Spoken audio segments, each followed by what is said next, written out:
నమస్తే ఫ్రెండ్స్, కేఎస్ఇట్స్కి స్వాగతం. నేను మీ సౌజన్య. ఈరోజు మనం క్రిస్మస్ స్పెషల్గా 3 రకాల రుచికరమైన స్నాక్స్ చేద్దామండి. ముందుగా శనగపిండి చక్రాలు చేద్దాం. ముందుగా వెడల్పుగా ఉన్న బేషన్లో జల్లెడను ఉంచుకొని 1/2 కేజీ శనగపిండిని తీసుకోవాలి. అలాగే 1/2 కేజీ బియ్యం పిండిని తీసుకోవాలి. 2 టీ స్పూన్ల ప్లెయిన్ కారాన్ని వేసుకొని జల్లించుకోవాలి. శనగపిండికి 2 బియ్యం పిండి తీసుకోవాలండి. ఇలా జల్లించుకోవటం వలన పొడులన్నీ బాగా కలుస్తాయి. ఉండలు లేకుండా, పురుగు లేకుండా ఫైన్గా ఉంటుంది. అలాగే ఉప్పు వేసుకోవాలి. ఉప్పు పిండంతా కలిసేలాగా కలుపుకోవాలి. ఉప్పు చూసుకొని మీ రుచికి సరిపడా ఉప్పు వేసుకోవచ్చు. నాకు ఇక్కడ 1.5 టీ స్పూన్ ఉప్పు పట్టిందండి. ఈ స్టేజ్లో మనం కారం సరిపోకపోయినా, ఉప్పు చాలకపోయినా చూసుకొని వేసుకోవచ్చు. అలాగే 1 టేబుల్ స్పూన్ వాము వేసుకోవాలి. 50 గ్రాముల రూమ్ టెంపరేచర్లో ఉన్న బటర్ వేసుకోవాలి. బటర్ వేసుకోవటం వలన చక్రాలు గట్టిగా లేకుండా గుల్లగా వస్తాయి. రుచి కూడా బాగుంటుంది. అలాగే వాము దంచి పొడి చేసి వేసుకుంటే అరుగుదలకు మంచిది, స్మెల్ కూడా బాగుంటుంది. బటర్కి బదులుగా వెన్నపూసను కూడా వేసుకోవచ్చండి. బటరు వాము అంతా పిండికి పట్టించాలి. అన్నీ బాగా కలిశాక వేడినీళ్లు పోసుకుని కలుపుకోవాలి. నీళ్లు ఒకేసారి కాకుండా కొద్ది కొద్దిగా వేసుకుంటూ కలుపుకోవాలి. వేడి నీటితో కలుపుకోవటం వలన పిండి సాఫ్ట్ అవుతుంది. చక్రాలు కరకరలాడుతూ గుల్లగా వస్తాయి. పిండిని మరీ గట్టిగా కాకుండా, లూజ్గా కాకుండా చక్రాల గిద్దల్లో నుంచి ఈజీగా కిందకి దిగేలాగా కలుపుకోవాలి. చేత్తో పిండి అంతా ఉండలు లేకుండా చపాతీ పిండిలాగా గట్టిగా కలుపుకోవాలి. పిండి ఆరిపోకుండా మూత పెట్టుకోవాలి. గిద్దల్లో సన్నని రంధ్రాలున్న ప్లేట్ని పెట్టుకొని మౌల్డ్కి పిండి అంటుకోకుండా ఆయిల్ అప్లై చేసుకోవాలి. ఆయిల్ అప్లై చేసుకున్న గిద్దల్లో పిండిని నింపుకొని మూత పెట్టి గిద్దలను రెడీ చేసుకోవాలి. అలాగే ఈ పిండి ఆరిపోకుండా మూత పెట్టుకోవాలండి. నూనె మీడియం ఫ్లేమ్లో వేడి చేసుకోవాలి. నూనె వేడయ్యాక గిద్దలతో పిండిని ఒత్తుకోవాలి. పిండి ఆపకుండా కంటిన్యూస్గా కిందకు దిగేలాగా ఒత్తుకోవాలండి. చూడండి, పిండి ఒత్తుకున్నాక నూనె ఎలా పొంగుతుందో. దీన్ని కదపకుండా కొంచెం వేగిన తరువాత రెండో వైపుకి తిప్పుకొని వేయించుకోవాలి. వెంటనే కదిపితే విరిగిపోతుంది. మీడియం ఫ్లేమ్లో మరీ డార్క్గా కాకుండా గోల్డెన్ కలర్కు వచ్చే వరకు వేయించుకోవాలి. చక్రాలు వేగినప్పుడు నూనె పొంగు తగ్గుతుందండి. ఇలా నూనె పొంగు తగ్గినప్పుడు చిల్లుల గరిటెతో దేవి చిల్లుల గిన్నెలోకి తీసుకోవాలి. చిల్లుల గిన్నెలోకి తీసుకుంటే ఎక్స్ట్రా ఆయిల్ అంతా కిందకు దిగుతుంది. ఇలాగే పిండంతటిని చక్రాలుగా చేసుకోవాలి. ఇవి ఆరిన తరువాత ఎయిర్ టైట్ కంటైనర్లో స్టోర్ చేసుకుంటే 20 రోజుల వరకు ఫ్రెష్గా, టేస్టీగా కరకరలాడుతూ ఉంటాయి. ఇంతేనండి, శనగపిండి చక్రాలు తయారయ్యాయి. ఇప్పుడు రిబ్బన్ పకోడా చేయటం చూద్దాం. బాండీలో డీప్ ఫ్రైకి సరిపడా నూనె వేసుకొని వేడి చేసుకోవాలి. నూనె వేడయ్యేలోపు పిండి కలుపుకుందామండి. పిండి కలిపిన తరువాత పక్కనుంచాల్సిన అవసరం లేదు, వెంటనే పకోడీ చేసుకోవాలి. పిండి కలపటానికి ముందుగా బౌల్లో కప్పు శనగపిండి తీసుకోవాలి.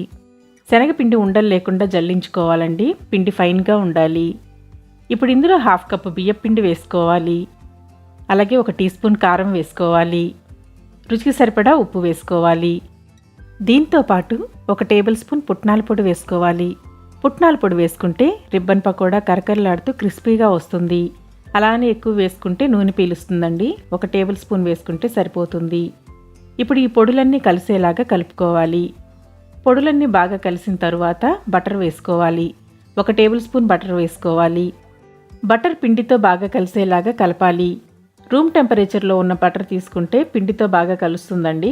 ఫ్రిడ్జ్లో ఉంచితే మీరు పిండి కలిపే ముందే బయట తీసి ఉంచండి. బటర్ పిండితో బాగా కలిసిన తరువాత కొద్ది కొద్దిగా నీళ్లు పోసుకుంటూ కలుపుకోవాలి. నీళ్ళు ఎక్కువైతే పిండి జారే నూనెను పీలుస్తుందండి.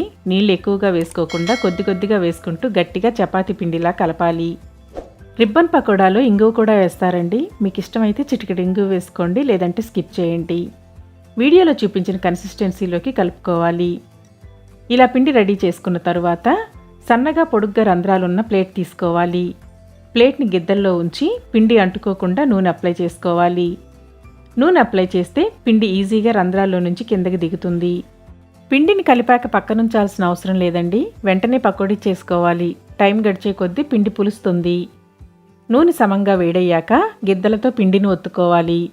వేడి ఎక్కువైతే వేగానే మాడిపోతుందండి. తక్కువైతే చతికిల పడుతుంది.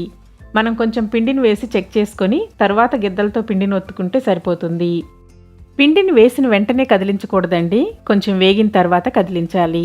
ఇవి వేగటానికి ఎక్కువ టైం పట్టదండి, త్వరగానే వేగుతాయి.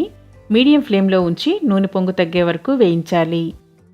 నూనె పొంగు తగ్గి లైట్ గోల్డెన్ కలర్కు వచ్చిన తర్వాత చిల్లుల గిన్నెలోకి కానీ టిష్యూ మీదకి కానీ తీసుకోవాలి.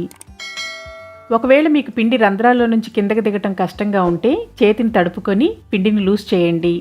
నీళ్లు పోస్తే జారయ్యే అవకాశం ఉందండి. చేతిని తడి చేసుకుంటూ కలుపుకోవాలి. పిండి ఈజీగా రంధ్రాల్లో నుంచి కిందకి దిగేంత వరకు కలిపితే సరిపోతుంది. ఇంతేనండి, ఇలాగే పిండి అంతటిని చేసుకోవాలి. టైం కూడా ఎక్కువ పట్టదండి, త్వరగానే అవుతుంది. గోల్డెన్ కలర్కు వచ్చే వరకు వేయించుకోవాలి.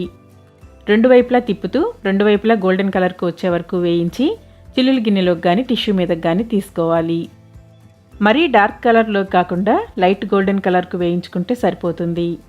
చాలా క్రిస్పీగా కరకరలాడుతూ ఉంటాయండి.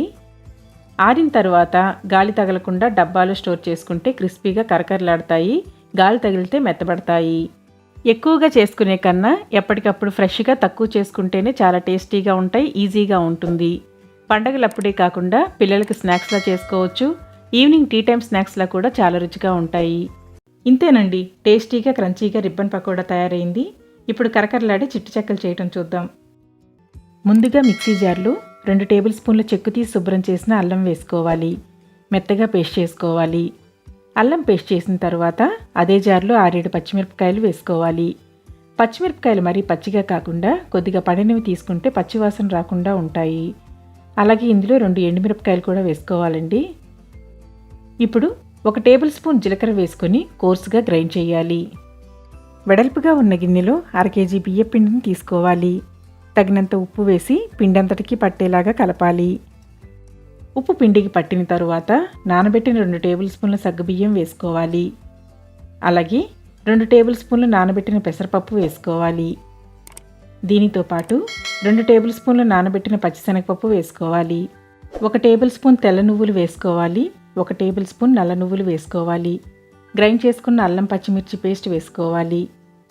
అలాగే శుభ్రం చేసిన 2 రెమ్మల కరివేపాకును చిన్న ముక్కలుగా తుంచి వేసుకోవాలి. వీటన్నింటినీ పిండితో కలిసేలాగా కలుపుకోవాలి. పప్పులు గంటసేపు నానబెడితే సరిపోతుందండి, ఎక్కువసేపు నానాల్సిన అవసరం లేదు. కొద్దిగా పండిన పచ్చిమిరపకాయలు, ఎండుమిరపకాయలు వేయటం వలన చెక్కలు కలర్ఫుల్గా ఉంటాయి. అల్లం మెత్తగా మెదగాలండి, పంటి కింద తగిలితే టేస్ట్ అంత బాగోదు. పచ్చిమిరపకాయలు, ఎండుమిరపకాయలు కచ్చాపచ్చాగా మెదగాలి, మరీ మెత్తగా పేస్ట్ అవ్వకూడదు. పిండితో బాగా కలిసిన తర్వాత 50 గ్రాములు కరిగించిన డాల్డా వేసుకోవాలి. డాల్డాకి బదులు బటర్ కూడా వేసుకోవచ్చండి. బటర్ వేసుకున్న చెక్కలు చాలా రుచిగా ఉంటాయి, గుల్లగా వస్తాయి. షాప్లో చేసేవాళ్ళు మాత్రం డాల్డానే వేస్తారండి. మీరు మీ టేస్ట్ని బట్టి డాల్డా వేసుకోవచ్చు, లేదా బటర్ అయినా వేసుకోవచ్చు. డాల్డాని పిండికి బాగా పట్టించాలి. వేడి డాల్డా వేసి కలపటం వలన పిండికి గుల్లతనం వస్తుంది. ఈ స్టేజ్లో మీరు ఉప్పు చెక్ చేసుకొని సరిపోకపోతే కొద్దిగా వేసుకొని కలుపుకోవచ్చండి. మీరు వాడే సాల్ట్ని బట్టి, మీ టేస్ట్ని బట్టి ఉప్పు వేసుకోవాలి. నేను ఇక్కడ పింక్ సాల్ట్ వాడాను కాబట్టి ఉప్పు కొంచెం తక్కువగానే అనిపిస్తుందండి. ఇంకొంచెం యాడ్ చేస్తున్నాను. మీరు చెక్ చేసుకొని యాడ్ చేసుకోండి. ఒకవేళ ఈ స్టేజ్లో మీరు ఉప్పు యాడ్ చేసుకుంటే ఉప్పు అంతా పిండితో కలిసేలాగా కలుపుకోవాలి. డాల్డా పిండితో బాగా కలిసిన తర్వాత వేడి నీళ్ళు పోసుకొని స్పూన్తో కలపాలి. 500 గ్రాముల బియ్యం పిండికి 250 ml కప్పుతో 2 కప్పులు వేడి నీళ్ళు పోసానండి. కరెక్ట్గా సరిపోయాయి. ఒక్కోసారి నీళ్ళు ఎక్కువ అవ్వచ్చు, లేదా తక్కువ అవ్వచ్చు. మీరు నీళ్ళు ఎక్కువ తీసుకొని కొద్ది కొద్దిగా వేసుకుంటూ పిండిని గట్టిగా కలుపుకోవాలి. నీళ్ళు ఎక్కువ పోసుకోకుండా గట్టిగా కలుపుకుంటే కరకరలాడుతూ గుల్లగా వస్తాయి, బాగా వేగుతాయి. వేడి నీళ్ళు కలిసిన తర్వాత మూత పెట్టి 10 నిమిషాలు పక్కన పెట్టాలి. 10 నిమిషాల తర్వాత పిండిని చేత్తో అదుముతూ చపాతీ ముద్దలాగా సాఫ్ట్గా కలుపుకోవాలి. పిండి సాఫ్ట్గా ఉంటే చెక్కలు ఒత్తుకోవడానికి అనుకూలంగా ఉంటుంది, క్రాక్స్ రాకుండా బాగా కుక్ అవుతాయి. పిండి కలిపిన తర్వాత మూత పెట్టి 10 నిమిషాలు పక్కనుంచాలి. 10 నిమిషాల తర్వాత పిండిని చిన్న చిన్న ఉండలుగా చేసుకోవాలి. మనం చేసుకునే చెక్కల సైజుని బట్టి ఉండలు చేసుకోవాలండి. ఇవి చిట్టి చెక్కలు కాబట్టి చిన్న గోలీ సైజు ఉండలు చేసుకుంటే సరిపోతుంది. పిండి ఆరిపోకుండా గిన్నె మీద మూతుంచాలండి, లేదా ఏదైనా క్లాత్తో అయినా కవర్ చేయొచ్చు. గాలి తగిలితే పిండి ఆరిపోయి చెక్కలు సరిగా రావు. వీడియోలో చూపించిన విధంగా కవర్ను 4 వైపులా కట్ చేసుకోవాలండి. కొంచెం గట్టిగా స్టిఫ్గా ఉండే కవర్ని తీసుకోవాలి. దీని మీద నూనె అప్లై చేసి పిండిని కవర్ మీద ఉంచి ఏదైనా బాక్స్తో వీడియోలో చూపించిన విధంగా ప్రెస్ చేయాలి.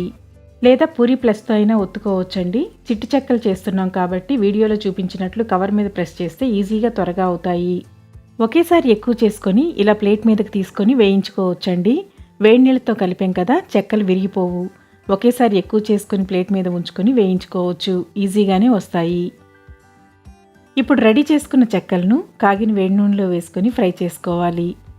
మీడియం ఫ్లేమ్లో మంచి గోల్డెన్ కలర్కు వచ్చే వరకు వేయించాలి.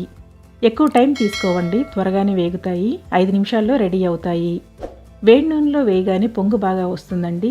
వేగే కొద్దీ పొంగు తగ్గుతుంది. పొంగు తగ్గిన తర్వాత ప్లేట్లోకి తీసుకోవాలి. 2 వైపులా తిప్పుతూ సమంగా వేయించాలి. వేసిన వెంటనే కదపకుండా కొంచెం వేగిన తర్వాత కదిలించాలి.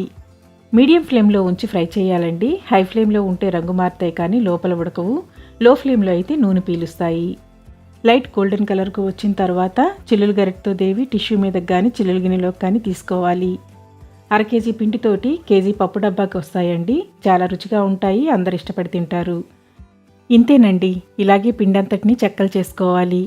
ఆరిన తర్వాత ఎయిర్ టైట్ కంటైనర్లో స్టోర్ చేసుకుంటే 4 రోజుల వరకు నిల్వ చేసుకోవచ్చు. వీడియో నచ్చిందా అండి?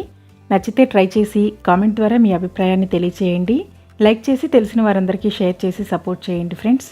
ఇంకా సబ్స్క్రైబ్ చేయకపోతే ప్లీజ్ సబ్స్క్రైబ్ చేసి పక్కన ఉన్న బెల్ని ప్రెస్ చేసి ఆల్ని సెలెక్ట్ చేయండి. నేను పోస్ట్ చేసే ప్రతి వీడియో నోటిఫికేషన్ మీకు రెగ్యులర్గా వస్తుంది. Thank you for watching.